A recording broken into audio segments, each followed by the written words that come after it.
Hey world, this is the Bald Metal Nerd coming at you.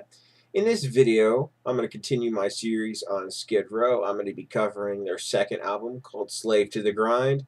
It came out in 1991, and as you guys are probably aware of, well, at least the older folks in the audience, you kids may not know, but people who are my age or older know that 1991 was a pretty gigantic year for music in general. It's the year, the Black Album came out.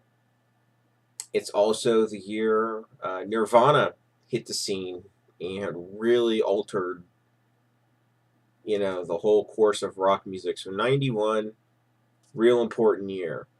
But Skid Row, they were still successful, even in, a very shifting climate. Um, now I'm going to go ahead and talk about the actual album, Slaves to the Grind. It's a huge step up from their self titled debut. Mostly gone are the stereotypical hair metal lyrics, about sex, girls, rock and roll. And in its place are songs about dealing with personal demons and societal issues. Sure, there are a few fun songs on the album, but that just adds to its charm. Overall, however, it's much more typical heavy metal fare, and also the music is much heavier on this release. So let's go ahead and dive into what's going on in the songs. The first song is called Monkey Business. It starts off with an acoustic intro, and then it kicks into a real heavy, mid-paced, catchy song. It has an awesome groove, and there's a well done, slowed down semi acoustic part a few minutes into the song, and then it kicks back into its groove. Just a great song. Next one is called Slave to the Grind, the title track. It's an excellent, faster, heavy, very grinding kind of song. Real nice. The next one is called The Threat. It's a great song with a variety of tempos, with a great groove and beat. Next one after that, Quicksand Jesus. It's a ballad that builds as it goes along into a really nice, heavy song, and that is typical of many songs, but it is done extremely well. The next one is called Psycho Love.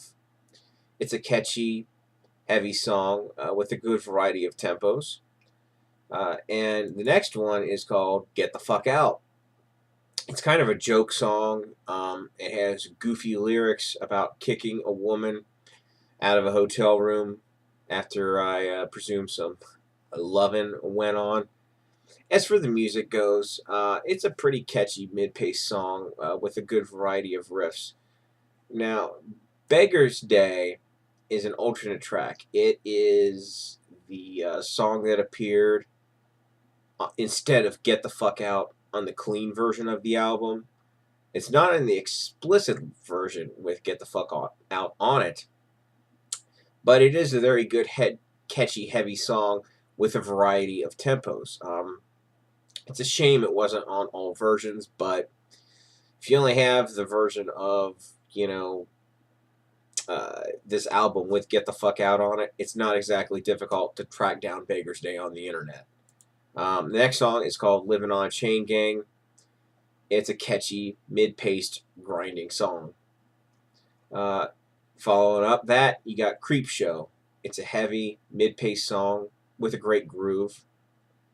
After that, you've got In a Darkened Room. It's a very soulful ballad. It's kind of dark and it just grabs you. I really like that song. Next up, you got Riot Act. It's a catchy, heavy, fast song.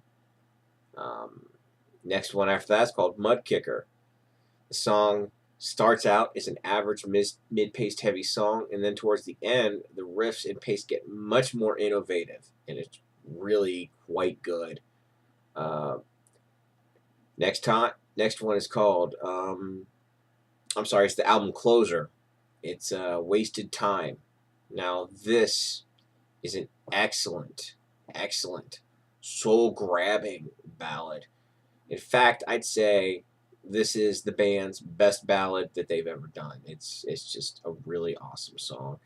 Now, on this release, Skid Row dropped all the trappings of hair metal. And they shifted to the much broader world of heavy metal, and they do it in a great way. It only took a slight tweaking of their sound, since they were fairly heavy on their first album anyway. They managed to maintain the very catchy songwriting of their first album into a new format. Now the sound and production and performances are even better than the high mark set by their first album. This album is their finest hour, in my opinion, and truly, it is a masterpiece. If you only get one Skid Row album, make it this one. I would highly recommend this to anyone. I give it 95 out of 100. So that wraps this up.